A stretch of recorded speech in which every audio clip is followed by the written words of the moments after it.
Hey there, it's me again. These are the news for February 14th, 2011. It's Valentine's Day.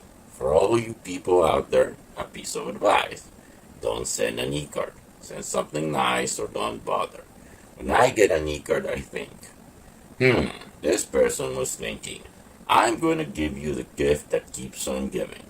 The gift of spam. Also, some organizations help quirky fundraisers for Valentine's. I know one zoo was having people adopt a hissing cockroach and name it after their loved one. And zoos tend to be amongst the worst offenders on this front.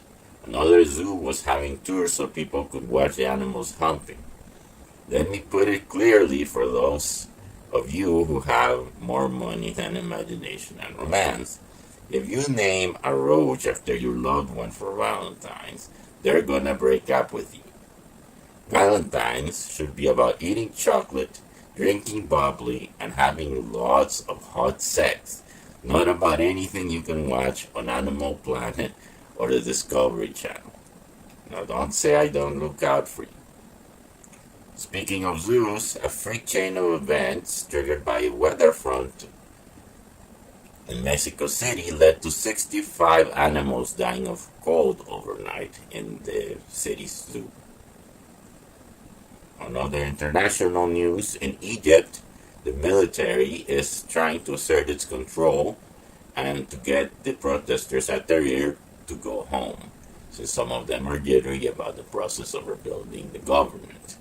Protests have also continued all over the country and have shut down large segments of the economy.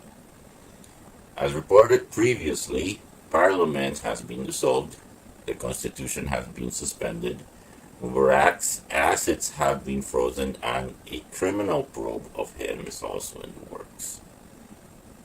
Another government that is getting a revamp is the Palestinian Authority, whose prime minister's cabinet resigned amid allegations of corruption.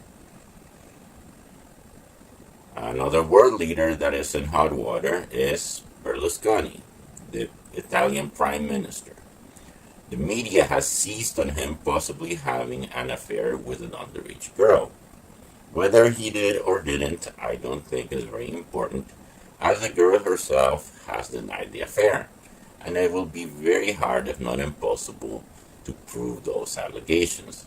A larger problem for him, in my opinion, is whether he improperly used his influence on her behalf when she was arrested for drunk driving. In other international news, Cuba continues a release of dissidents, which started last year. Some of them have been offered exile to Spain, but refused to leave the island, much to Castro's chagrin. On domestic news, at LaGuardia Airport, a fuel truck collided with an airliner. Only the truck driver was injured, although the airplane did have 111 people on board, but all of those people were fine. Well, that's my take on the news. Thanks for watching and have a good one.